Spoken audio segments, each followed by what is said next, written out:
ada namanya adabud diyafah dan ada juga namanya adabud dhaif dalam Islam. Tetamu juga diajarin adabnya. Kalau namu tuan rumah juga diajarin adabnya. Apa tuh adab-adab ikramud dhaif?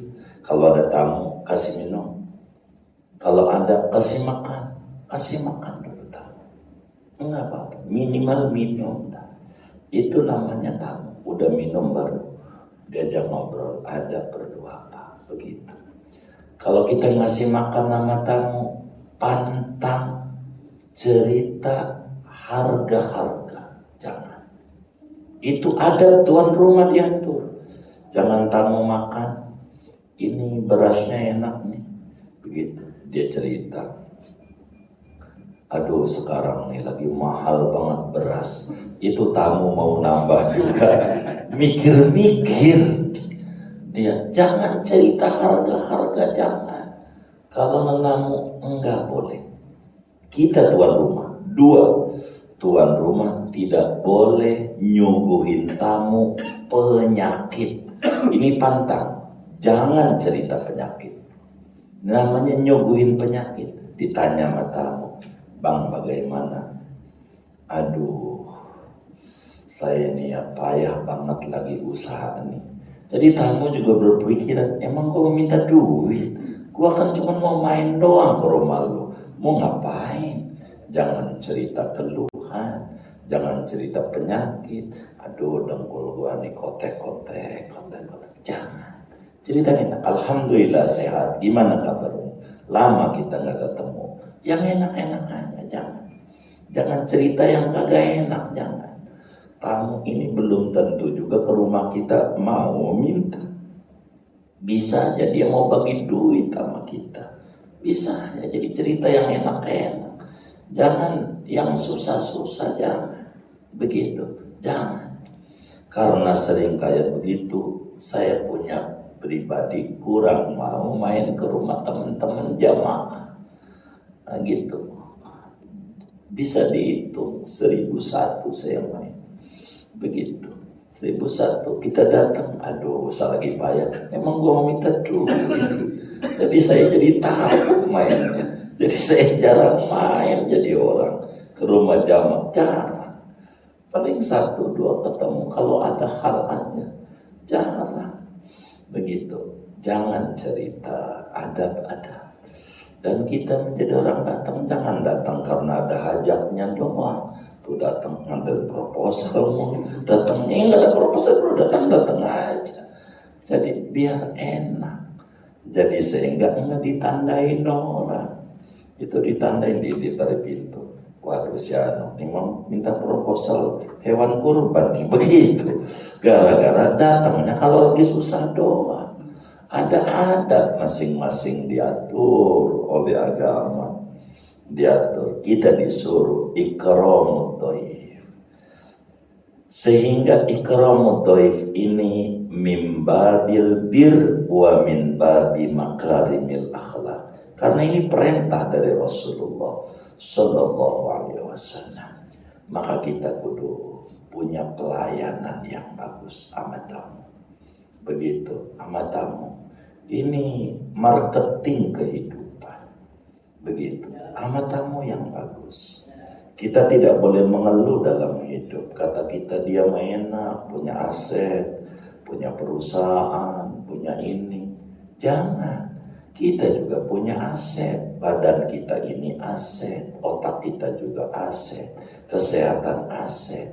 Jari aset. Main hidup. Jangan dibikin puyeng hidup.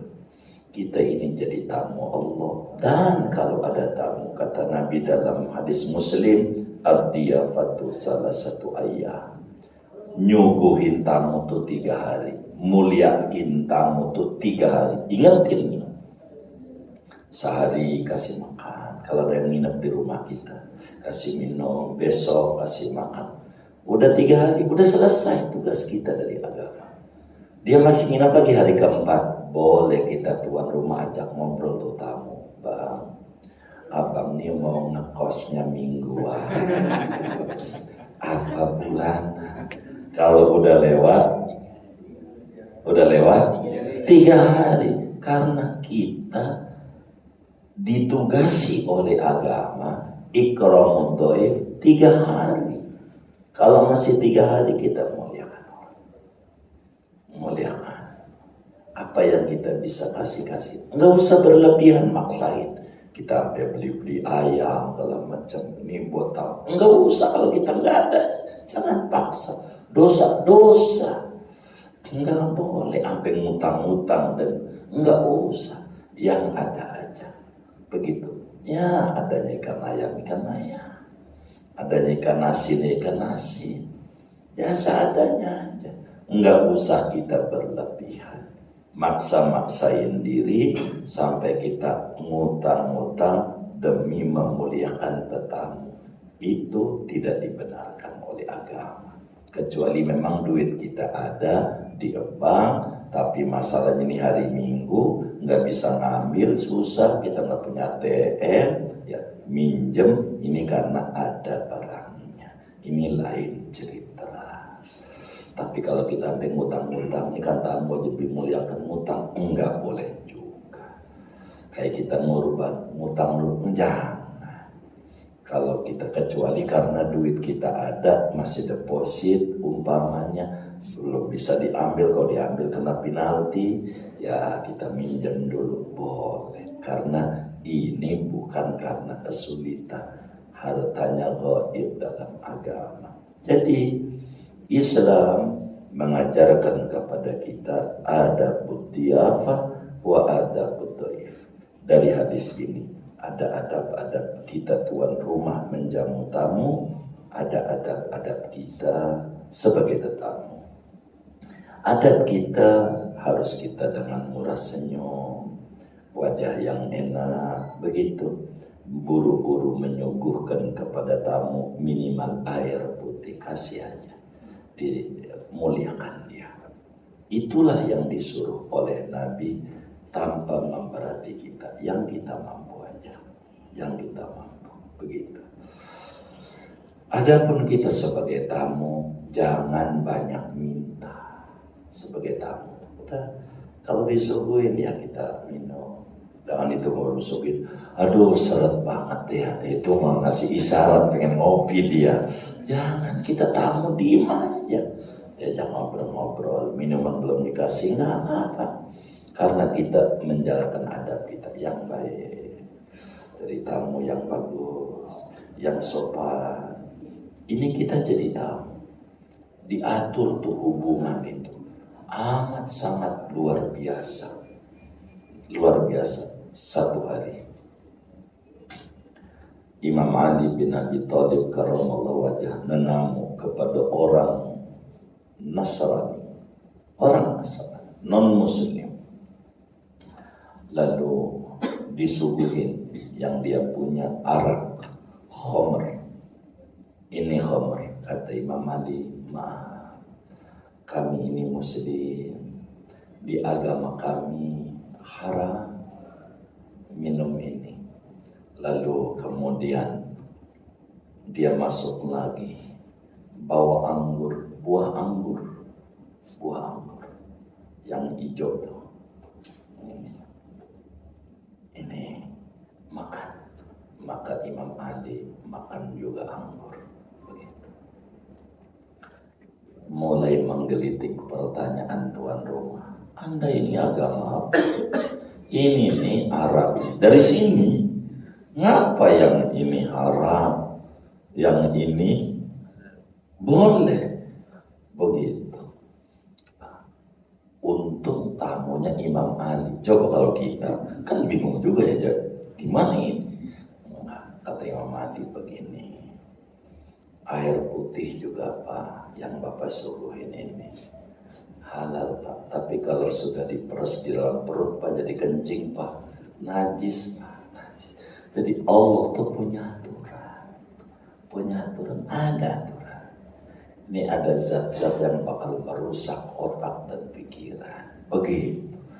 Masuk Islam tuh kalau tamu yang itu begitu. Lu menghina agama gue, begitu kita. Jadi ribut akhir. Kita udah jadi tamu yang baik. Jadi tuan rumah yang baik. Dari ini akan menjadi hubungan yang harmonis dalam kehidupan bermasyarakat, dan itu diatur oleh Islam. Begitu. Kalau kita jadi tamu, jangan kita minta, bro, gua mau main ke rumah lo ya, siapin kopi, begitu, sama ini dah ayam crispy aja. Ya Allah, tamu ngatur. Ini namanya gak benar ini. Jangan, kita main-main aja. Apa yang disuguhin, ya dimakan. Kita nggak suka, jangan makan. Begitu, jangan makan. Kami ini kurang suka daging ayam. Dari kecil nggak pernah makan daging ayam. Saya ini main nih ke rumah jamaah, mana Taufik ada. Begitu. Ini ayam ini kami piara ini pakai ya baik, makasih. Begitu. Dia meleng, taruh di piringnya si Opik, tulangnya dia taruh di piring kita, nikmat. Enggak boleh menghinakan orang. Jangan kita muliakan. Enggak boleh buang gadoyan, jangan. Itu bukan adab Islam. Kan ada orang gadoyan duren, ada nggak macam-macam manusiawi, itu orang selera hidup. Begitu. Makanya kita muliakan aja, nggak usah kita gua kagak doyan, jangan. Sebagai tamu ya terima kasih, kita doa buat tuan rumah, kita doain makasih atas penghormatannya. Begitu kita. Itu tugas daripada tamu. Jangan tamu nawar, ini kopinya nih pahit. Kalau ditanya sama tuan rumah baru, Pak mau pakai gula atau tidak? Kasih gula aja dikit sebab hidup ini udah pahit. Biar ada manis. Oh ya kasih. Kalau nggak ditanya ya dikasih, ya diminum aja, mau pahit ke, mau manis ke. Jadikan obat. Kita nggak suka ini manis. Niatin obat, memuliakan tuan rumah adalah ibadah. Ya Rabb, saya jadi obat aja. Bismillah. Begitu. Jadi nggak usah kita ini, kasihan dia memuliakan. Maka kita diaturlah oleh agama. Jangan kita nyusahin tuan rumah sebagai tamu. Jadilah kita tamu yang baik. Sama kita di dalam tasawuf, kita jadi tamu Allah di dunia ini. Jadilah kita tamu yang baik. Kita harus mengerti adab-adab tamu. Adakah tamu yang tidak dimuliakan? Ada. Bila tamu masuk rumahnya lewat jendela, itu digebukin, namanya maling. Maka kita jadi tamu Allah, biar kita dimuliakan oleh Allah. Karena kita jadi tamu, jadilah kita tamu yang baik, yang mengerti adab-adab tamu. Dikasih nikmat, bersyukur. Dapat ujian, bersabar. Berbuat salah, buru-buru istighfar. Hidup. Sebab nikmat menuntut kesyukuran, ujian menuntut kesabaran, dan kesalahan menuntut istighfar dan penyesalan. Bila orang pandai bersyukur pada nikmat, pandai bersabar dalam ujian, rajin beristighfar ketika kesalahan, maka dia akan bahagia di dunia, bahagia di kubur, bahagia di akhirat. Karena mengerti adab-adab tamu. Maka falyukrim dhaifa, uraian panjangnya, di sana ada adab tuan rumah, di sana ada adab tamu. Inilah interaksi yang diatur oleh Nabi yang mulia, Nabi Yuna Muhammad sallallahu alaihi wa alihi wa sahbihi wasallam. Sehingga kalau kita jadi tamu, jangan jadi tamu yang nyusahin tuan rumah, tapi jadilah tamu yang baik, berperilaku baik. Jangan banyak menuntut pada tuan rumah yang dia barangkali juga lagi kesulitan. Maka kita pun juga jadi tuan rumah, muliakan tamu yang ada. Kalau nggak punya makanan apa-apa, air putih nggak ada, untuk memuliakan, izin lagi tidak ada. Maaf ya. Begitu, kami sih pengen nanti besok lusa ya, kalau kamu main ke rumah yang kamu pengen ini, mudah-mudahan saya kasih kamu. Jangan hari ini aja mainnya ya, besok lusa juga kudu main. Begitu. Beginilah adab-adab bertamu ke dalam kita punya rumah. Jadi harus mengerti, jangan sampai kita ada orang mau namu ke rumah kita jadi susah. Tamu mendatangkan rezeki. Rumah yang sering didatangi tamu, rumah yang paling berkahnya rumah. Rumah yang gak pernah diinjak tamu adalah rumah yang kurang barakah. Maka dibuka rumahnya. Kalau ada orang mau main, silakan. Begitu, enggak apa-apa. Nanti rumahnya jelek, orang bukan mau lihat rumah, pengen ngobrol sama kita. Dia enggak bakalan lihat rumah kita jelek. Orang mau main, main aja. Begitu. Kalau enggak dikasih, namanya kita enggak mengerti adat bertamu.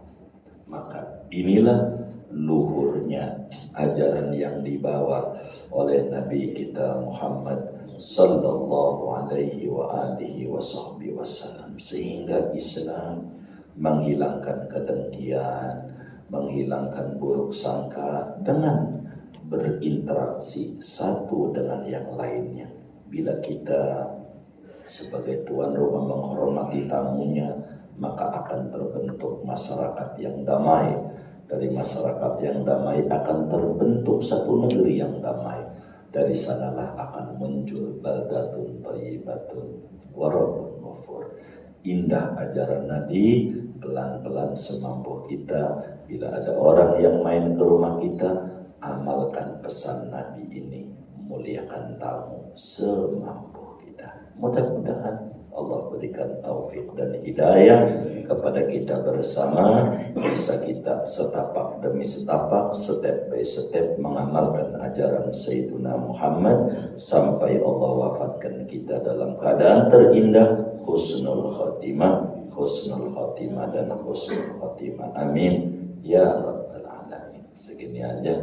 Ada yang ditanya mungkin dari materi ini atau di luarnya sebelum doa?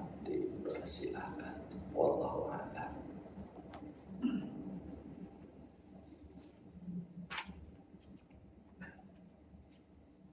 Kalau tidak ada, doa saja. Bismillahirrahmanirrahim. Alhamdulillahirabbil alamin.